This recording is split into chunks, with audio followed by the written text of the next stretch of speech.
विद्यार्थी मित्रों केम छो? मजामां? हाँ, सरस। हूँ पण मजामां छुं। आज आपणे धोरण 8 विषय सामाजिक विज्ञान प्रकरण नंबर 9 ईस्वीसन 1857 स्वातंत्र्य संग्राम।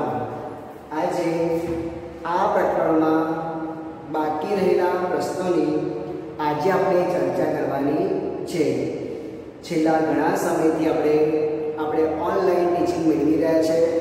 तेमां ऑनलाइन टीचिंग में आपणे आ प्रकरण शीखवा माटे मिनिमम आपणे 4 થી 5 सेशन में आपणे जोड़ायेला अने घणा बधा प्रश्नों आपणे चर्चा करी हती अने घणा बधा मुद्दा आपणे कवर पण करी लीधा हता।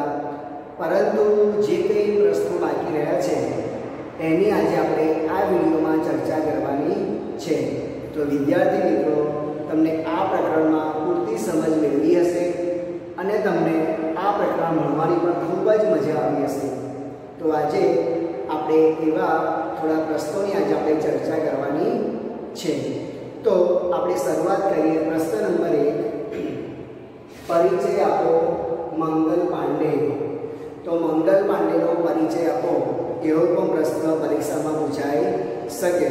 तो पहला पहला अपने मंगल पांडे नो संपूर्ण परिचय आपवानो छे। तो आपणे शुरुआत करिए कि मंगल पांडे नो जन्म उत्तर प्रदेशना बिलिया विस्तार में नगवा गाम में ब्राह्मण कुटुंब में थयो हतो। बराबर है।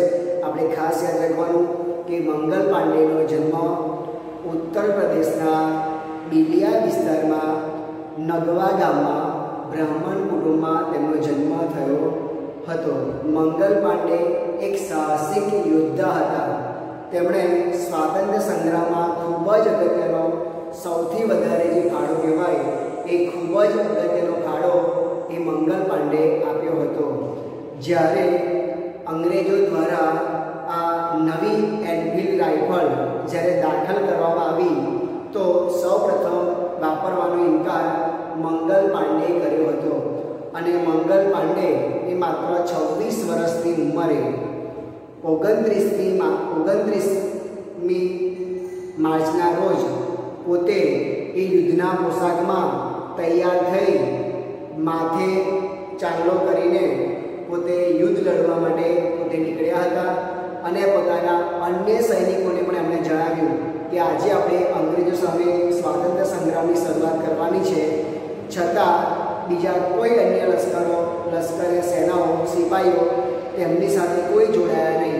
एटले मंगल पांडे एकला हाथे पोते स्वातंत्र्य संग्रामनी शरूआत करी अने पोता ज्यारे शरूआत करी त्यारे अंग्रेज अफसरों ज्यारे अंग्रेज अफसर मेजर ह्यूज़ने आदेश आपवामां आव्यो कि मंगल पांडेनी धरपकड़ करवामां आवे त्यारे ज्यारे मेजर ह्यूज़ मंगल पांडेनी धरपकड़ करवा माटे जाय छे त्यारे मंगल पांडे ए मेजर ह्यूज़ने गोળી मारीने एमने घायल करे छे। अन्य बीजा एक अफसरने पण ए मंगल पांडे ए घायल करे छे। तो ए रीते आपणे जोयुं कि मंगल पांडे पोते एक एवा वीर योद्धा हता कि जेना कारणे पोते ए युद्ध एकला हाथे युद्ध लड़ीने पोते अंग्रेज सामे लड्या अने पछी ज्यारे ए करवामां आव्युं त्यारे पोते अंग्रेज अधिकारीओए तेमने घेरी लीधा अने अंग्रेज अधिकारीओए तेमने घेरी लीधा त्यारे पोते नक्की कर्युं कि मारे पोतानी जाते बलिदान आपवुं छे। तो पोतानी जाते बलिदान पोते पोतानी गोળી पोताना पर शरीर पर लगावी अने पोते त्यां घायल थया अने अंग्रेजोए तेमने पकड़ी लीधा अने अंग्रेजोए तेमने पकड़ीने तारीख 8 एप्रिल 1857 ना रोज तेमने फांसी आपवामां आवी। तो आ मंगल पांडे ईस्वीसन 1857 ना स्वातंत्र्य संग्रामना ए प्रथम शहीद बन्या। तो विद्यार्थी मित्रों आ रीते तमारे मंगल पांडेनो परिचय आपवानो छे। तमारे तमारा शब्दों में लखवानुं छे पण कंटेंट विषय वस्तु आपणे साची लखवानी छे। चलो हवे आपणे આગળનો प्रश्न જોઈએ। परिचय आपो कुंवरसिंह। तो कुंवरसिंहનો આપણે પરિચય જોઈએ તો कुंवरसिंह એ બિહારના જગદીશપુરના પોતે બિહારના જગદીશપુરના જાગીરદાર હતા. તેમણે બિહારની આગેવાની સ્વીકારી હતી. જ્યારે ઈસવીસન 1857માં જ્યારે વિવિધ પ્રદેશોની અંદર જ્યારે સ્વાતંત્ર્ય સંગ્રામની શરૂઆત થઈ ત્યારે કુંવરસિંહે પોતે બિહારની આગેવાની પોતે લીધી હતી અને કુંવરસિંહ એક નવયુવાન યોદ્ધાની જેમ પોતાની ઉંમર કુંવરસિંહની ઉંમર 70 વર્ષની હતી, પરંતુ 70 વર્ષની ઉંમરે એક નવયુવાન યોદ્ધાની જેમ તેમણે અંગ્રેજોનો સામનો કર્યો હતો અને અંગ્રેજો સામે યુદ્ધ લડ્યું હતું.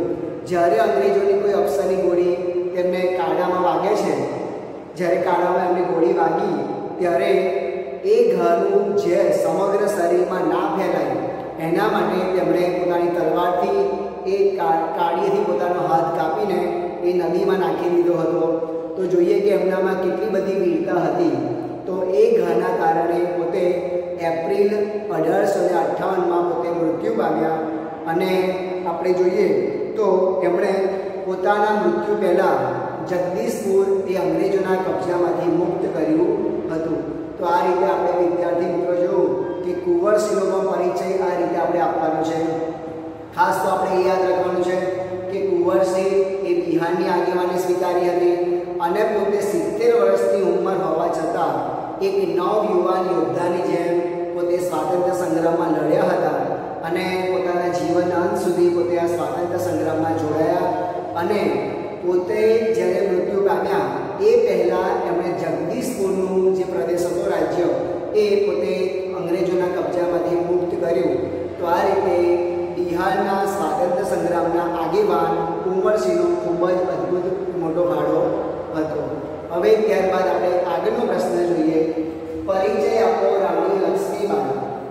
તો રાણી લક્ષ્મીબાઈ એ ઝાંસીના મહારાણી હતા, તે વીરાંગના હતા અને રાણી લક્ષ્મીબાઈની આપણે વાત કરી તો જ્યારે અંગ્રેજોએ તેમના દત્તક પુત્રનો એમનો અધિકાર જ્યારે છીનવી લીધો, રાણી લક્ષ્મીબાઈના દત્તક પુત્રના રાજગાદી ઉપરનો અધિકાર જ્યારે અંગ્રેજો દ્વારા છીનવાઈ ગયો ત્યારે પોતે અધિકાર મેળવવા માટે એ ઈસવીસન 1857ના સ્વાતંત્ર્ય સંગ્રામમાં પોતે જોડાયા અને આપણે જોઈએ તો સ્વાતંત્ર્ય સંગ્રામની અંદર સૌથી બાહોશ નેતા, સૌથી શ્રેષ્ઠ સ્ત્રી નેતા પોતે એ રાણી લક્ષ્મીબાઈ બન્યા અને પોતે આ રીતે અંગ્રેજો સામે લડતા લડતા એ પોતે વીરગતિ પામ્યા. પરંતુ એક દુલ્હાજી જે દ્વારપાળ હતા એ દુલ્હાજી જે વિશ્વાસઘાતી હતા એ વિશ્વાસઘાતી દુલ્હાજીના કારણે અંગ્રેજો એ ઝાંસીમાં પ્રવેશ્યા અને ઝાંસીનો પ્રદેશ એમણે કબજે કર્યો.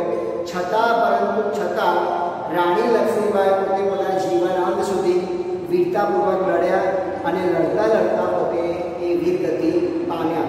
તો રાણી લક્ષ્મીબાઈ પણ ઝાંસીના પ્રદેશના મુખ્ય આગેવાન હતા.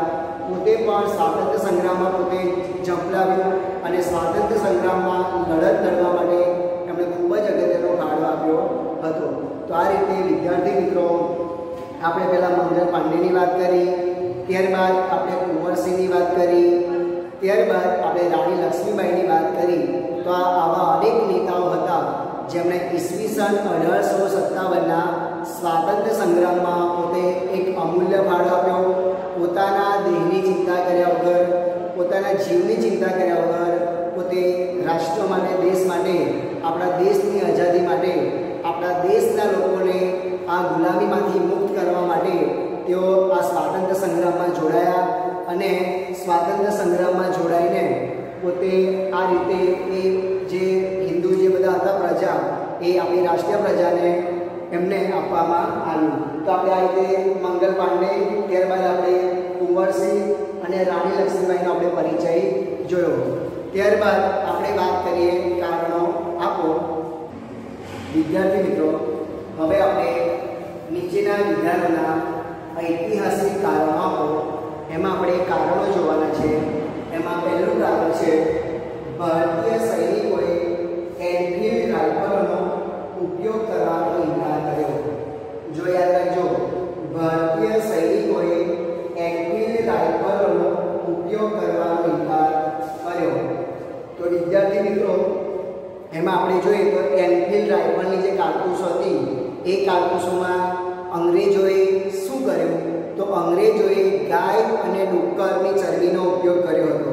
જેમાં આપણે જોઈએ તો ગાય આપણા હિન્દુ માટે પવિત્ર ગણાય છે, જ્યારે ડુક્કર એ મુસ્લિમો માટે અપવિત્ર ગણાય છે. તો જ્યારે આ વાત જ્યારે હિન્દી સિપાહીઓને અને મુસ્લિમ સિપાહીઓને જ્યારે ખબર પડી ત્યારે ખરેખર એમને લાગ્યું કે આ અંગ્રેજો આપણો ધર્મ ભ્રષ્ટ કરવા માગે છે. એટલા માટે હિન્દી સિપાહીઓ અને મુસ્લિમ સિપાહીઓએ પોતે આ કારતૂસો વાપરવાનો ઇનકાર કર્યો અને એમણે અંગ્રેજ ઓફિસરને ફરિયાદ કરી, છતાં અંગ્રેજો દ્વારા સંતોષકારક જવાબ આપવામાં આવ્યો નહીં. બરાબર છે. ફરી એકવાર યાદ રાખી લઈએ કે એનફિલ્ડ રાઇફલની કારતૂસોમાં અંગ્રેજોએ ગાય અને ડુક્કરની ચરબીનો ઉપયોગ કર્યો હતો. જે કારતૂસો દાંતથી તોડવાની હતી, તો અંગ્રેજ આપણા હિન્દી સિપાહીઓ અને મુસલમાન સિપાહીઓને લાગ્યું કે આ દાંતથી તોડવાની જે કારતૂસ છે એ ખરેખર એ ધર્મ ભ્રષ્ટ કરવા માગે છે. કારણ કે આ કારતૂસોની અંદર ગાયની ચરબી અને ડુક્કરની ચરબીનો ઉપયોગ કરવામાં આવ્યો હતો. જ્યારે ગાય એ હિન્દુ માટે પવિત્ર ગણાય છે, જ્યારે ડુક્કર એ મુસલમાન માટે અપવિત્ર ગણાય છે. એટલે હિન્દી સિપાહીઓ અને મુસ્લિમ સિપાહીઓને લાગ્યું કે ખરેખર એ અંગ્રેજો એ પોતાનો ધર્મ ભ્રષ્ટ કરવા માગે છે. એટલા માટે તેમણે સૈનિકોએ ભેગા થઈને આ એનફિલ્ડ રાઇફલ એ વાપરવાનો ઇનકાર કર્યો. ત્યારબાદ આપણે બીજું કારણ જોઈએ કે મંગલ પાંડેને ફાંસી આપવામાં આવી. તો મંગલ પાંડેને ફાંસી આપવામાં આવી તો 29મી માર્ચ 1857ના દિવસે બરાકપુરની એ લશ્કરી છાવણીની અંદર આ એનફિલ્ડ રાઇફલ દાખલ કરવામાં આવી. જે એનફિલ્ડ રાઇફલ એ દાંતથી તોડીને એનો ઉપયોગ કરવાનો હતો, પરંતુ જે એનફિલ્ડ રાઇફલની અંદર જે કારતૂસો બનાવવામાં આવી હતી એ કારતૂસોની અંદર જોઈએ તો ગાય અને ડુક્કરની ચરબીનો ઉપયોગ કરવામાં આવ્યો હતો. તો ગાય એ હિન્દુ માટે પવિત્ર ગણાય છે, જ્યારે ડુક્કર એ મુસલમાનો માટે એ અપવિત્ર ગણાય છે. તો હિન્દી સિપાહીઓ અને મુસ્લિમ સિપાહીઓને એવું લાગ્યું કે ખરેખર અંગ્રેજો એ આપણો ધર્મ ભ્રષ્ટ કરવા માગે છે. એના લીધે હિન્દી સૈનિકો અને મુસ્લિમ સૈનિકોએ પોતાનો ધર્મ ભ્રષ્ટ ના થાય એના માટે એમણે એનફિલ્ડ રાઇફલની કારતૂસો વાપરવાનો એમણે ઇનકાર કર્યો. એટલે સૌ પ્રથમ એ મંગલ પાંડે એનો ઇનકાર કર્યો અને મંગલ પાંડે એ પોતે માત્ર 26 વર્ષની ઉંમરે 29મી માર્ચના રોજ પોતે યુદ્ધના પોશાકમાં સજ્જ થઈને માથે ચાંદલો કરીને પોતે એ યુદ્ધ લડવા માટે નીકળી પડ્યો. અંગ્રેજોને જ્યારે આ વાતની ખબર પડી ત્યારે અંગ્રેજોએ એ મેજર હ્યુઝને આદેશ આપ્યો કે મંગલ પાંડેની ધરપકડ કરવામાં આવે. પરંતુ મંગલ પાંડે એ મેજર હ્યુઝ જ્યારે ધરપકડ કરવા માટે આવે છે તો મંગલ પાંડે એ મેજર હ્યુઝને ગોળી મારીને તેમને ઘાયલ કરે છે અને મેજર હ્યુઝની સાથે જે અન્ય અંગ્રેજ અફસર હતા એને પણ ગોળી મારીને ઘાયલ કરે છે. પણ છતાં થોડાક સમયના અંતે અંગ્રેજો દ્વારા એ મંગલ પાંડેને ઘેરો બનાવવામાં આવે છે અને મંગલ પાંડેને લાગ્યું કે મારે અંગ્રેજોના હાથે મરવા કરતાં હું જે પોતાની જાતે પોતાનું આત્મ બલિદાન આપીશ. તો મંગલ પાંડે પોતાની જ ગોળી પોતાના શરીર પર લગાવીને એમણે પોતાના જીવનનું બલિદાન આપ્યું અને પછી અંગ્રેજો દ્વારા તેમને 8 એપ્રિલ 1857ના દિવસે એ મંગલ પાંડેને ફાંસી આપવામાં આવી. તો વિદ્યાર્થી મિત્રો, આ રીતે આપણે બાકી રહેલા જે પ્રશ્નો હતા આ પ્રકરણમાં જે આપણે પ્રશ્નો બાકી હતા એની આજે આપણે ખૂબ જ અસરકારક રીતે વિસ્તૃત રીતે આજે આપણે ચર્ચા કરેલી છે. હવે આપણે જે લાઈવ સેશનમાં જે પ્રકરણ ભણાયું એની અંદરમાં આપણે દરેકે દરેક પ્રશ્નોની ચર્ચા કરેલી છે, દરેકે દરેક મુદ્દાની આપણે ચર્ચા કરેલી છે. તો હવે આપણે એવી આશા રાખું કે તમને જે પ્રકરણ ભણાવવામાં આવ્યું છે તેમાં તમને સંપૂર્ણ જાણકારી મળી હશે, સંપૂર્ણ માહિતી તમને મળી જશે એવી હું આશા વ્યક્ત કરું છું. અને અંતે તમને જે વર્કશીટ આપવામાં આવે એ વર્કશીટમાં તમારે વ્યવસ્થિત સારા અને સાચા એ જવાબો સાથે તમારે વર્કશીટ લખીને મોકલવાની છે. જય હિન્દ, જય ભારત. પ્રકરણ 9 ઈસવીસન 1857નો સ્વાતંત્ર્ય સંગ્રામ. ઈસવીસન 1857ના સ્વાતંત્ર્ય સંગ્રામ ઉદ્ભવના કારણો. સારાંશ. ઈસવીસન 1857માં ભારતમાં થયેલ સ્વાતંત્ર્ય સંગ્રામની ઘટનાને રાષ્ટ્રવાદના ઉદયના મહત્વના પરિબળોમાં પ્રથમ ઘટના તરીકે ગણવામાં આવે છે.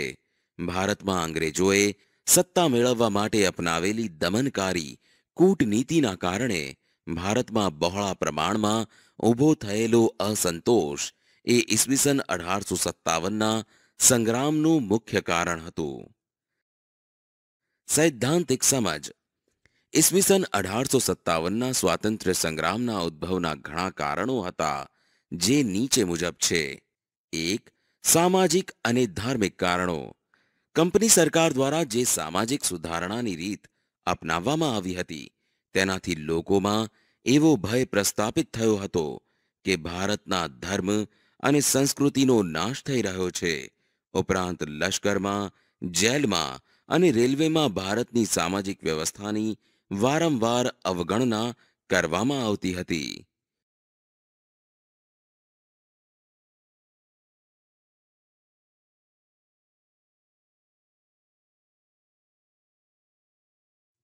2.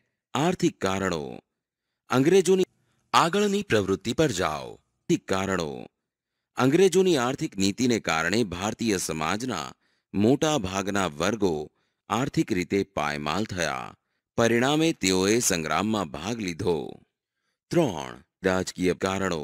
બક્સરના યુદ્ધમાં વિજય મળ્યા બાદ અંગ્રેજોએ વિસ્તારવાદની નીતિ અપનાવી તેમજ અન્યાયી વિગ્રહો, કૂટનીતિઓ અને આરોગ્ય જોડાણવાદથી ભારતના ઘણા પ્રદેશો પર સત્તા સ્થાપી. આમ આ કારણોસર અનેક આગેવાનોએ સંગ્રામનું સુકાન સંભાળ્યું.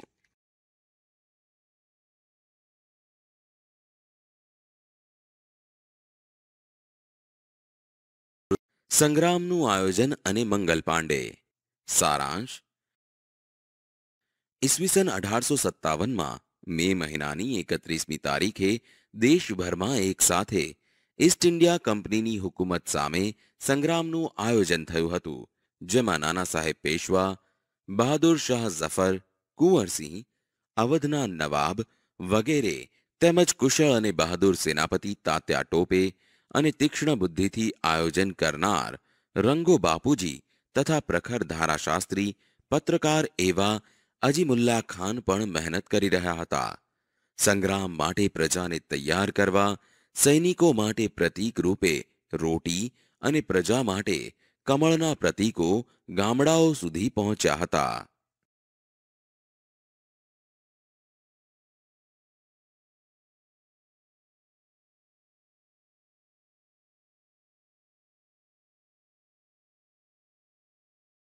સૈદ્ધાંતિક સમજ.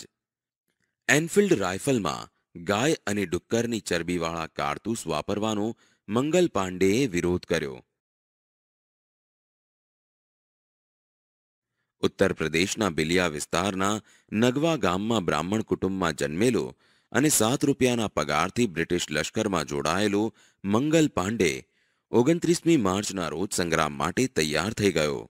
26 વર્ષનો મંગલ પાંડે યુદ્ધના પોશાકથી સજ્જ થઈ માથે તિલક લગાવીને મેદાનમાં આવ્યો અને અંગ્રેજ સૈનિકોને લલકાર્યા.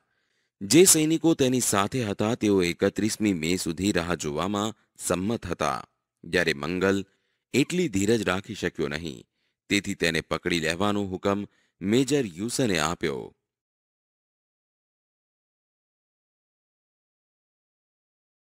છેવટે બ્રિટિશ સૈનિકોનો ઘેરાવો વધતા મંગલ પાંડેએ આત્મબલિદાનનો માર્ગ પસંદ કર્યો.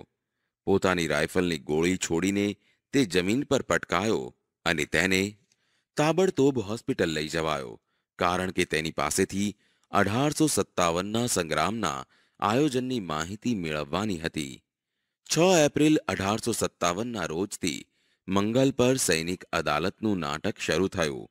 8મી એપ્રિલે સવારના 5:30 વાગે મંગલ પાંડેને ફાંસી આપી દેવામાં આવી. આમ શ્રી મંગલ પાંડે ઈસવીસન 1857ના સંગ્રામના પ્રથમ શહીદ બન્યા. સંગ્રામનો વ્યાપ અને આગેવાનો. સારાંશ. નાના ફડણવીસના અવસાન પછી મરાઠા સંઘો વચ્ચે થતા ઝઘડાનો લાભ લઈ અંગ્રેજોએ તેમને ભાગલા પાડો અને રાજકરોની નીતિના ભોગ બનાવ્યા. આ ઉપરાંત ગેરવહીવટના બહાને તાંજોર, સુરત, અયોધ્યા, ગોરખપુર, કર્ણાટક અને ફરૂખાબાદ વગેરે રાજ્યો કંપનીના પ્રદેશ સાથે જોડાયા.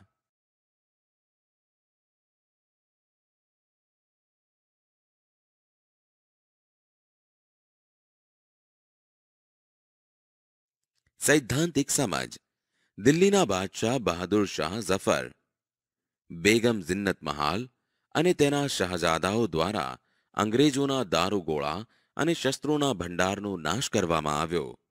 કાનપુરમાં 8મી જૂનના રોજ થયેલા સ્વાતંત્ર્ય સંગ્રામ દરમિયાન નાના સાહેબ પેશવા અને તાત્યા ટોપે દ્વારા અંગ્રેજોની નૌકાઓ પર તોપગોળા અને બંદૂકો દ્વારા હુમલો કરવામાં આવ્યો.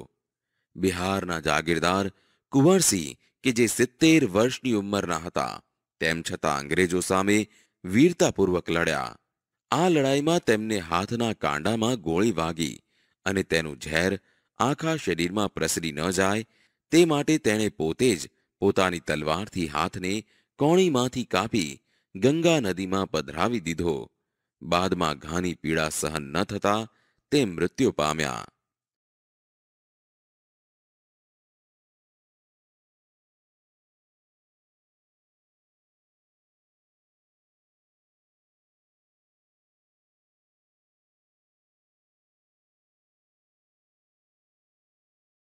અંગ્રેજો દ્વારા દત્તક પુત્રના ગાદી પરના હકનો અસ્વીકાર થતા ઝાંસીની મહારાણી લક્ષ્મીબાઈ પણ સંગ્રામમાં જોડાયા હતા. બાહોશ સેનાપતિ તાત્યા ટોપે પણ અંગ્રેજો સામે વીરતાપૂર્વક લડ્યા અને વીરગતિ પામ્યા.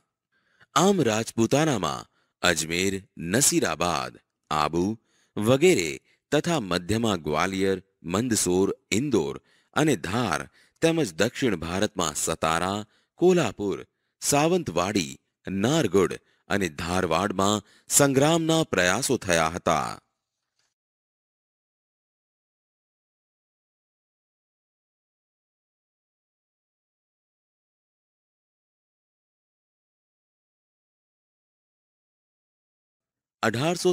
નો સંગ્રામ અને ગુજરાત. સારાંશ. ગુજરાતમાં સંગ્રામનો આરંભ 7મી લશ્કરી ટુકડીએ જૂન 1857માં કર્યો હતો, પરંતુ તેને તરત જ દબાવી દેવામાં આવ્યો હતો. પંચમહાલના દાહોદ, ઝાલોદ અને ગોધરામાં જુલાઈ મહિનામાં સંગ્રામના બનાવો બન્યા હતા. સૈનિકોએ લોકોની મદદ વડે સરકારી કચેરીઓ કબજે કરી, પરંતુ છેવટે સરકારી દળોએ તેમને હરાવ્યા. પંચમહાલના નાયકડા લોકોનો સંગ્રામ લગભગ 1 વર્ષ સુધી ચાલુ રહ્યો હતો.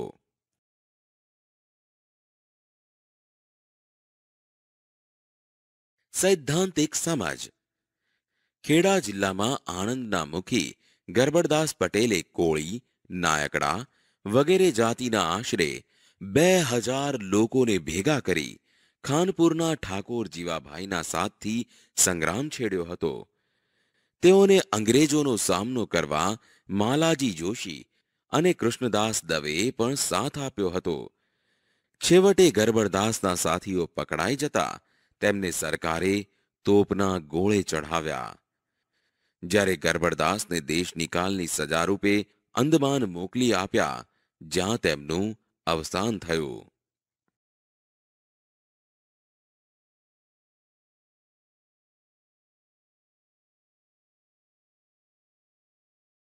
ઈડરથી 16 માઇલ દૂર ચાંડુપ એટલે કે ચાંડપ ગામના લોકો નાથાજી અને યામાજીની આગેવાની સ્વીકારી સંગ્રામમાં જોડાયા. ઓખા મંડળ અને બારાડી વચ્ચે નંદાણા ગામમાં બ્રિટિશ લશ્કરી છાવણી હતી, જેનો સેનાપતિ ડોનાવન અધીરો બની 4 ઓક્ટોબરની વહેલી સવારે તે સૈન્ય લઈ બેટની ખાડીમાં પહોંચી ગયો. આ બેટ એટલે દ્વારકાનો કિલ્લો.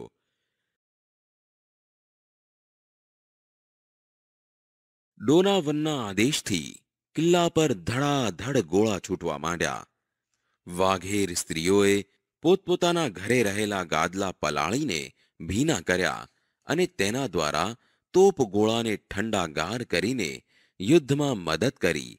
આમ તેઓ ગુજરાતની લક્ષ્મીબાઈઓ કહેવાઈ.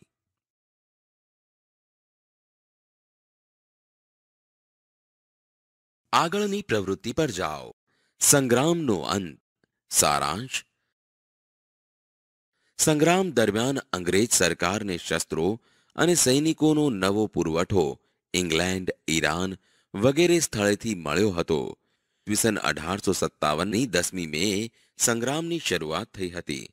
પરંતુ ઈસવીસન 1857ના જૂનના અંતમાં તો અંગ્રેજો પાસે બનારસ અને અલ્હાબાદ પુનઃ આવી ગયા હતા. જુલાઈના અંતમાં કાનપુર અને સપ્ટેમ્બર 1857માં દિલ્હી પાછું મેળવ્યું. સરકાર દ્વારા 18 એપ્રિલ 1859ના રોજ તાત્યા ટોપેને ફાંસી આપવામાં આવી. જ્યારે જુદા જુદા માધ્યમોને આધારે એવું જાણવા મળેલ છે કે તાત્યાને બદલે અન્ય ભળતી વ્યક્તિને ફાંસી અપાયેલ. આમ તાત્યાને જીવનના અંતિમ વર્ષો નવસારીમાં ગાળ્યા હોવાનું મનાય છે.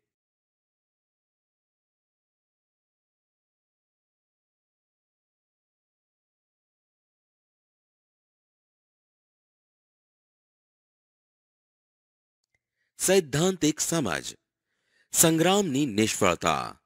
સંગ્રામમાં સંકલનનો અભાવ હતો. સંગ્રામ કેન્દ્રીય નેતાગીરીને બદલે માત્ર સ્થાનિક નેતાગીરી નીચે લડાયો.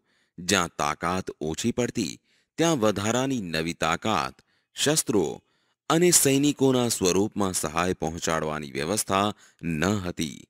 સંગ્રામની શરૂઆત નિશ્ચિત તારીખ કરતાં વહેલી થઈ ગઈ. તેથી સંગ્રામ માટેનું આયોજન વેરવિખેર થઈ ગયું અને અંગ્રેજો ચેતી ગયા.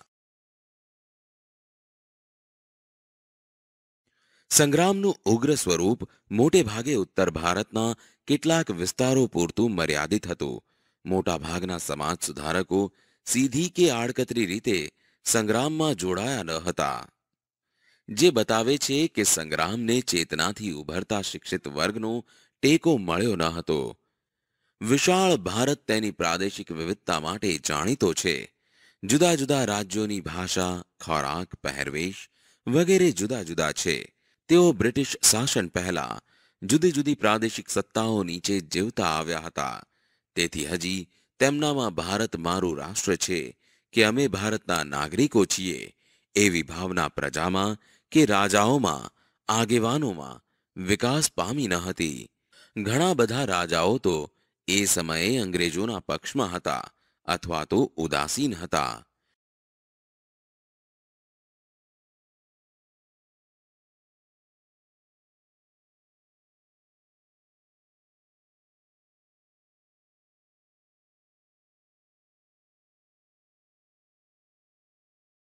શીખો અને ગુરખાઓ અંગ્રેજોના પક્ષમાં રહીને લડતા. તેમણે સંગ્રામને નિષ્ફળ બનાવવામાં મહત્વની ભૂમિકા ભજવી. સંગ્રામના લશ્કર, શસ્ત્રો અને સેનાપતિની સરખામણીમાં અંગ્રેજો ચડિયાતા હતા. જુદા જુદા આગેવાનો ભારતમાંથી અંગ્રેજોને હરાવવાને બદલે પોતે ગુમાવેલ સત્તા પાછી મેળવવાના આશયથી લડતા હતા. તેથી તેઓ અન્ય માટે કે સમૂહ માટે લડ્યા નહીં. પરિણામો અને અસરો.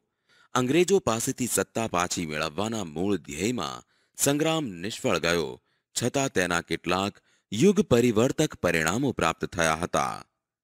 ભારતમાં કંપની શાસનનો અંત આવ્યો અને ભારત બ્રિટિશ તાજના સીધા શાસન હેઠળ આવ્યો. દેશી રાજ્યોની આંતરિક બાબતમાં દખલગીરી કરવાનું બંધ કરવામાં આવ્યું. હિન્દી સૈનિકોના પગાર, ભથ્થા અને સગવડો વધારવામાં આવ્યા. અંગ્રેજ સરકારને ભારત પ્રત્યેની નીતિમાં ફેરફાર કરવાની ફરજ પડી. ભારતના લોકોમાં રાષ્ટ્રવાદી ભાવના ઉત્પન્ન કરવામાં આ સંગ્રામે પ્રેરણા પૂરી પાડી.